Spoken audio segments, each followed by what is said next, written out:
अस्सलामुअलैकुम दोस्तों, मेरा नाम है असीम शफकत और आप देख रहे हैं हंसी टीवी।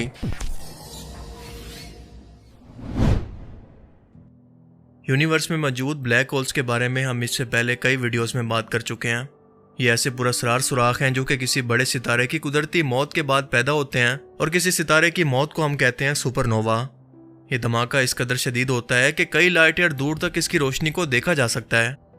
इस धमाके के बाद इस सितारे की शदीद तरीन ग्रेविटी स्पेस टाइम फैब्रिक के अंदर एक कर्व को पैदा करती है जिसे हम कहते हैं ब्लैक होल।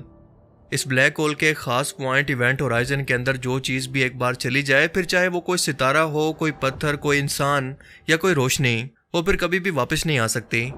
जिसका मतलब कि ब्लैक होल के बाहर क्या चल रहा है वो तो हमें किसी हद तक पता है, मगर इसके अंदर क्या कुछ है हमें इसका कोई अंदाज़ा नहीं कि इसके अंदर या फिर इसके पार क्या कुछ मौजूद है। लिहाजा इसके बारे में आज भी बहुत सारी थ्योरीज मौजूद हैं।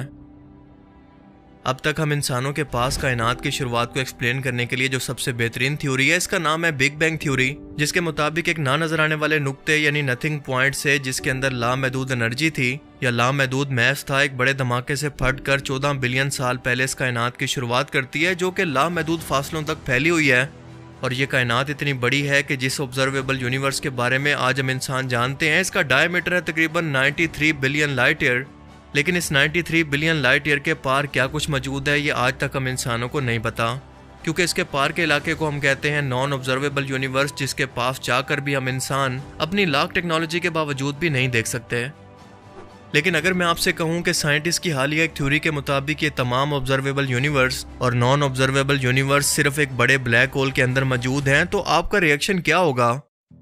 जी हाँ, 2004 में नेकोडम जे पॉपुलस्की नाम के एक अमेरिकन फिजिसिस्ट ने एक रिसर्च पेपर को पब्लिश किया और ये थ्योरी पेश की, जिसके मुताबिक हमारी पूरी कायनात एक ब्लैक होल के अंदर मौजूद है, जिसका साइज तकरीबन अनलिमिटेड है।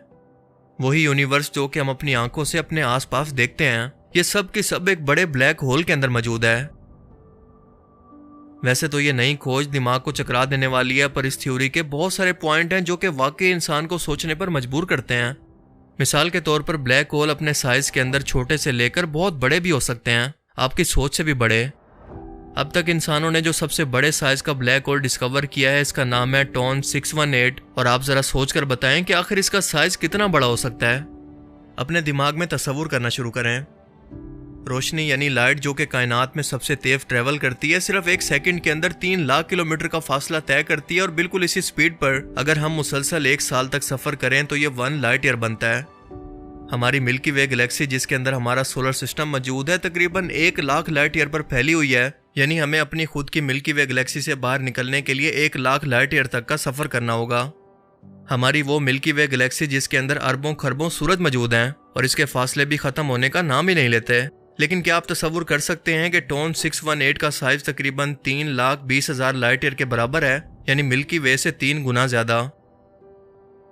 जब कोई बहुत बड़ा सितारा फटकर ब्लैक होल में कन्वर्ट होने की बजाय न्यूट्रॉन स्टार के अंदर बदलता है, तो उसका मैस ग्रेविटी की वजह से इंतहाई डेंस हो जाता है, यानी कम जगह के अंदर बहुत ज्यादा पार्टिकल्स जमा हो जाते हैं, जिसकी वजह से इसके कम साइज के बावजूद एक डेड स्टार का मैस कई सौ गुना बढ़ जाता है। मिसाल के तौर पर सिर्फ 1 चम्मच न्यूट्रॉन स्टार का मैस जमीन पर मौजूद माउंट एवरेस्ट पहाड़ के मैस के बराबर होगा।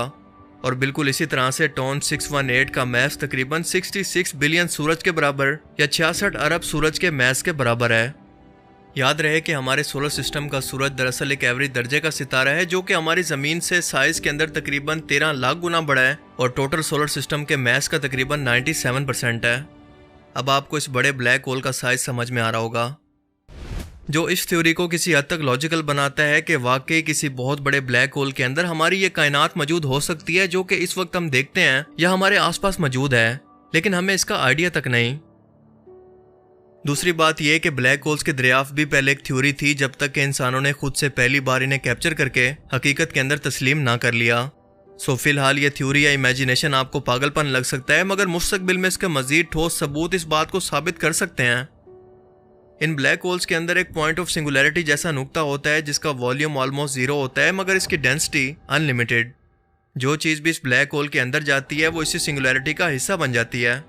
ये बिल्कुल उसी सिंगुलैरिटी या नुक्ते को बयान करती है जिससे हमारी कायनात की शुरुआत हुई, और यही सिंगुलैरिटी या नुक्ता इन ब्लैक होल्स के अंदर भी मौजूद है। 1960 में स्टीफन हॉकिंग ने बिल्कुल यही कहा था कि आज जो पूरी कायनात हम मुसलसल फैलती हुई देख रहे हैं, अगर इसे हम रिवर्स के अंदर इमेजिन करें तो ये साबित हो जाएगा कि ये सब कुछ एक नुक्ते के अंदर किसी टाइम के अंदर मौजूद था जहां से फटकर इसकी शुरुआत हुई। यानी ये सब कुछ एक सिंगुलैरिटी के अंदर या एक नुक्ते के अंदर बंद था। यकीन नहीं होता ना? अब जरा एक ब्लैक होल और बिग बैंग थ्योरी का मॉडल देखें और फैसला करें कि क्या ये दोनों मॉडल बिल्कुल एक जैसे नहीं लगते। बस इन दोनों के अंदर सिर्फ एक चीज का फर्क है, वो ये कि ब्लैक होल क्योंकि चीजों को अपनी तरफ खींच रहा है, तो इसके उलट बिग बैंग के बाद से चीजें एक धक्के से यानी पुश की वजह से फैल रही हैं। पर इस प्रॉब्लम का हल एक थ्योरी पेश करती है जिसके मुताबिक ब्लैक होल चीजों को अपनी तरफ खींचकर एक दूसरी जगह पर निकाल देते हैं, जिसका उलट इन्हें व्हाइट होल्स कहते हैं। और ये दोनों यानी ब्लैक और व्हाइट होल्स एक ही सिंगुलैरिटी से जुड़े होते हैं। अब जरा गौर से सुनिएगा। साइंटिस्ट का मानना है कि हमारी कायनात की शुरुआत भी बिल्कुल ऐसे ही हुई। एक बड़ा ब्लैक होल जो कि सिंगुलैरिटी से जुड़ा हुआ है, जिसके अंदर इन्फिनिट मैस और एनर्जी किसी और जगह से इकट्ठी होकर सिंगुलैरिटी के अंदर पहुंच गई। और ये सिंगुलैरिटी वही है जिसने फटकर हमारी कायनात की शुरुआत की, जो कि आज हम अपने आसपास देखते हैं। या यूं कहें कि इस ब्लैक होल का सब कुछ व्हाइट होल से बाहर निकल आया, जो कि आज हम अपने यूनिवर्स की सूरत में देखते हैं। फिजिक्स के अंदर एक थ्योरी है जिसका नाम है फेकेंड यूनिवर्स। 1992 के अंदर एक साइंटिस्ट जिनका नाम था ली स्मोलिन, इन्होंने एक थ्योरी पेश की जिसके मुताबिक एक ब्लैक होल के अंदर जब भी कोई चीज जाती है या वो किसी स्टार या किसी भी मैस को निगलता है, तो वो सब कुछ इस सिंगुलैरिटी के अंदर जाकर जमा होता रहता है और इसका साइज बढ़ता रहता है। आखिरकार जब इस सिंगुलैरिटी की लिमिट खत्म हो जाती है तो ये एक बड़े धमाके से फटकर व्हाइट होल की शक्ल के अंदर एक नई कायनात को जन्म देती है, जैसा कि हमारी यूनिवर्स के केस में हुआ। अब इसी नई यूनिवर्स के अंदर कई नए और ब्लैक होल बनेंगे, कई सितारे जन्म लेंगे, कई सोलर सिस्टम और गैलेक्सीज पैदा होंगी, यानी एक नई कायनात बनेगी। और इन नए बनने वाले ब्लैक होल्स के अंदर मजीद नई कायनातें बनेंगी। ये सिलसिला मुसलसल चलता रहेगा, यहाँ तक कि हर एक ब्लैक होल के अंदर एक नई यूनिवर्स मौजूद हो सकती है और मल्टीवर्स भी। ये बात कुरान करीम के दावे के मुताबिक भी बिल्कुल फिट बैठती है कि सूरह अत-तारिक के अंदर अल्लाह पाक कुरान करीम के अंदर फरमाता है कि मुझे कसम है आसमान की और रात के वक्त जाहिर होने वाले की, और तुम क्या जानो कि ये रात के वक्त जाहिर होने वाला क्या है, वो रोशन सितारा है। फिर सूरह वाक़िया के अंदर फरमाया कि मुझे कसम है इन जगहों की जहां पर तारे डूबते हैं, और अगर तुम जानो तो ये बहुत बड़ी कसम है। सफरे मेराज पर रसूलुल्लाह सल्लल्लाहु अलैहि वसल्लम तमाम आसमानी रास्तों को अबूर करते हुए 7वें आसमान पर यानी एक नई कायनात के अंदर तशरीफ ले गए। वो रास्ता जो कि बाकी तमाम मखलूकात की हद है, क्या ये रास्ता एक ब्लैक होल की मौजूदगी की तरफ इशारा नहीं करता, जहां पर एक नई कायनात का रास्ता खुल गया जो कि हमारी इस कायनात से बिल्कुल मुख्तलिफ है। ब्लैक होल्स के बारे में यह हालिया साइंटिफिक थ्योरी दरअसल अभी तक सिर्फ एक थ्योरी है, इसे साबित करना अभी बाकी है। पर दोनों सूरतों में कुरान पाक के मुताबिक ब्लैक होल्स दरअसल कायनात की ऐसी पुरअसरार जगह हैं जो कि कायनात के कानून को नहीं मानती और किसी और कायनात में जाने का रास्ता है। पर यहाँ पर अहम सवाल यह है कि यह दरअसल उसी कायनात में जाने का रास्ता है जहाँ पर हम इंसान रहते हैं, या बिल्कुल इसी तरह की एक नई कायनात में जाने का, ये तो अल्लाह ही बेहतर जानता है।